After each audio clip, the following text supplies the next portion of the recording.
Hey folks, welcome back to Challenged. Sorry it's been a little while since I put out one of these videos. I've been sick. My kids brought home every sickness that was possible, so I've just been down. But I have made some progress on that old GMC. And as we saw in the last video, we got this crusty old 250 inline 6 out of there, ready for that beautiful 350 to go back in its place. But before we do that, there's a few housekeeping things that we need to do. If your truck's been sitting a while, this is a great opportunity to remove that heater box and clean everything out, because most likely yours is going to look like this as well. It's also a good time to replace that heater core. And here's the engine bay after it was fully power washed. I did the old Comet scrub on the firewall and really got that paint to shine through. I was kind of amazed at how well it all cleaned up. On everything else, I just gave it the old red Scotch-Brite pad and then a nice coat of the VHT.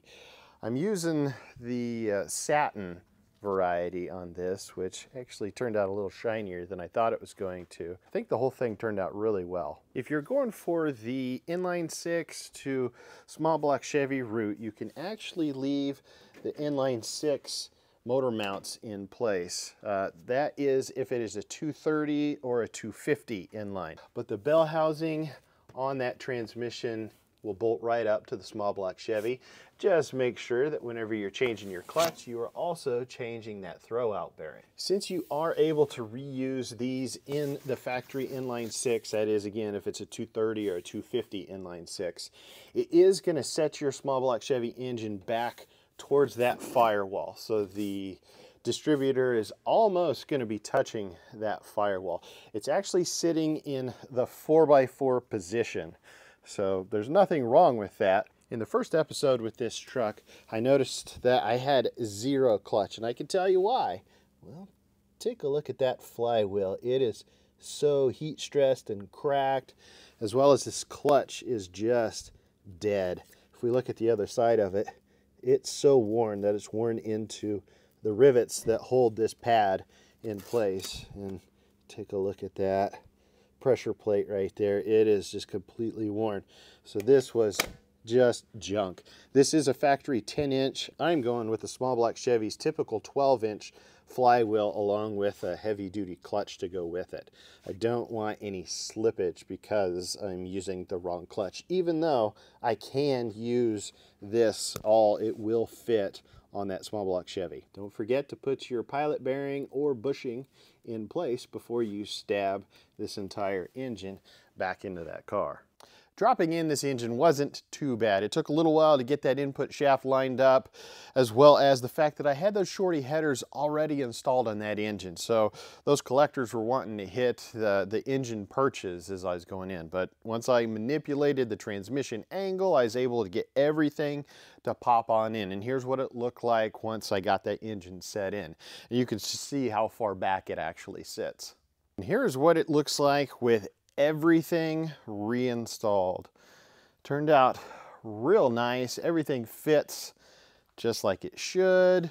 As you can tell, again, the engine is set back into the 4x4 position because we reuse these inline 6 perches. But I used a long water pump as well as all the pulleys and everything associated with it to space that forward, plus then a 3-inch spacer to get this shroud plus the fan, everything to fit the way it's supposed to. And underneath, I got brand new exhaust run all the way back. It's the Thrush kit that is offered for these trucks. And believe it or not, this kit does fit leaf spring GMCs just like this, even though it says that it does not. If you're wondering if it runs, well, of course it does.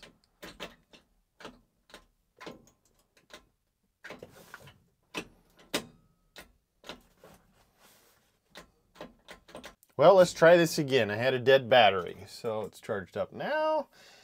And oh yeah.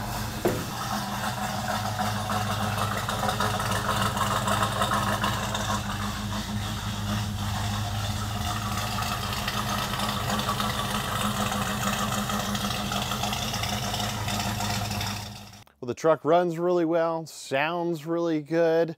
And I have actually taken it down the road, and I noticed that my speedometer wasn't working, so I started digging into that, and that kind of led one thing to another, and then this happened. Yeah, I ended up taking out the transmission that's in it because this little speedometer gear right here is cupped as it goes across. It's got so much wear on it that it's cupped. The only way to get that thing out is to take apart this entire transmission. So that means that I'm going to rebuild this transmission. That's the next thing I need to do. All just so that I can get the speedometer to work. And I have tested it with a drill and it works as it's supposed to. But I got into kind of an unknowingly big job. So that's what's next. Thank you guys for watching. Make sure to hit that like button down below as well as subscribe. Stay challenged, my friends.